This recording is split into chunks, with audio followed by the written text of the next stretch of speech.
Welcome again to this Circle of Reflection, your daily tarot reading for Monday, October 6, 2025. Today we turn the cards of the Gregory Scott Tarot deck, a companion of gentle wisdom and quiet encouragement. It is a deck that feels at times like a kind tutor, guiding us not with harsh commands, but with gentle nudges, almost as though a wiser hand were laying a lantern among the path of our lives.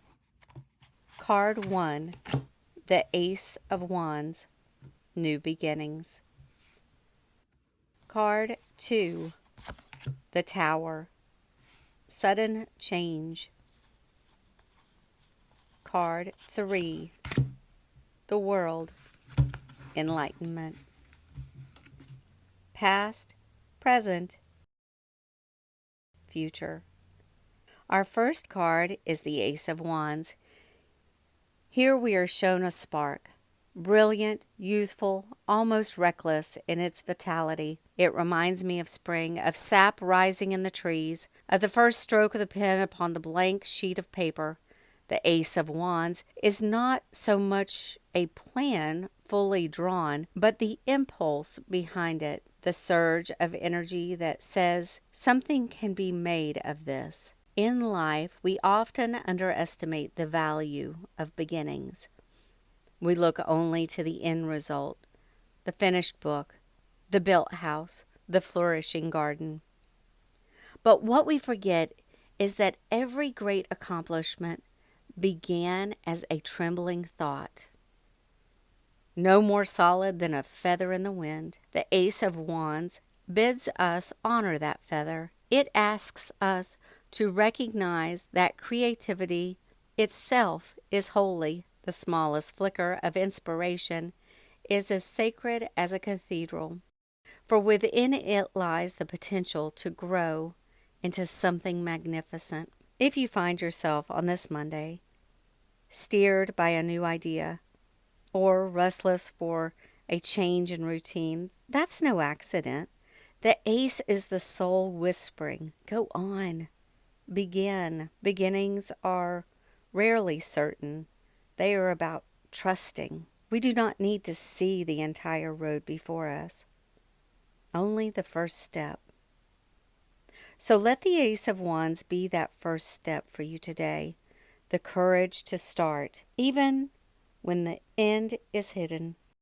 Now, as we move to the second card, the tone shifts. The Tower stands before us, jagged, broken, struck by lightning. Few cards in the tarot inspire such apprehension. It tells of collapse, of disruption, of the tearing down of what we thought was secure. But let us not rush to despair, for in the language of the Spirit, destruction is rarely without purpose. The Tower does not mock us with ruin. It liberates us. Think of a cracked seed. If you looked only at the shell, you might cry out in pity, "It is broken." Yet that very fracture is the condition of its growth. Without the breaking, no green shoot would ever push upward. No tree would ever stand. So it is with the Tower. It represents those moments in life when the structures we built, our plans, our identities, our comforts are shattered. Perhaps a job is lost. Perhaps a relationship falters. Perhaps health itself wavers. And in that moment, we feel cast down. But look closer. Often the things that crumble are the very things that confined us. The Tower strips away illusions so that the truth may stand bare. It tears down a prison and in the dust reveals an open sky. Yes, there is pain here, but pain is not purposeless. The Tower rouses us. It shakens us awake. So if today carries disruption, do not curse it.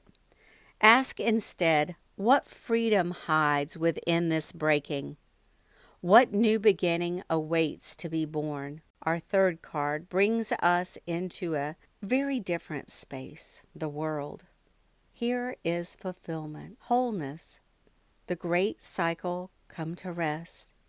The fool who began his journey in innocence has passed through trial and triumph, through folly and wisdom, and now stands clothed in enlightenment. The world is a card of endings, yes, but endings that are sweet, like the close of a book well read or the final notes of a symphony that leave you silent in awe. It tells us you are not the same as when you began. The road has changed you, and now you hold within you the treasure of experience. Yet the world is not only about completion, it is about expansion. The falling of old boundaries. Sometimes it means travel, literally or spiritually. Sometimes it means the widening of your mind or the dissolving of fears you once clung to. If the Ace of Wands was the spark and the tower the fire that clears the ground, then the world is the harvest, the maturity that comes when we allow ourselves to be changed. And so today we are invited not just to chase the next task, but to pause, to honor how far we have come, to see that the self of yesterday has been transformed, and to step forward with dignity, ready for what lies beyond. Let us bring these three voices together with numerology. We add their numbers. 1 plus 16 plus 21 equals 38. 3 plus 8 equal 11. And then 1 plus 1 equal 2. The number 2 is a gentle reminder, a turning point, a meeting of opposites, a dance between cooperation and individuality. It speaks of diplomacy, of partnership, of imagination that comes when two souls or two ideas converge. So here is the story of October 6th. Ace of Wands, the spark, the daring of new beginnings. The Tower, the storm, the breaking that clears the old. The World, the fulfillment, the wholeness after the journey. Together they remind us that beginnings and endings, creation and destruction are not enemies but companions. Each serves the other. Each leads us deeper into truth. So as you step into this Monday, carry the spark of creativity, embrace the storm of change, and trust that the road leads, as it always does, towards greater wholeness. And remember, every day is part of a larger story, a story that, though filled with struggle, is written with love. Thank you for walking this path with me. I am grateful for your presence here and your kind comments, your shares, your subscriptions. Do return tomorrow for the daily Tarot Check-In, your companion for clarity, encouragement, and light. Until then, shine brightly, and may your journey today be filled with both courage and grace.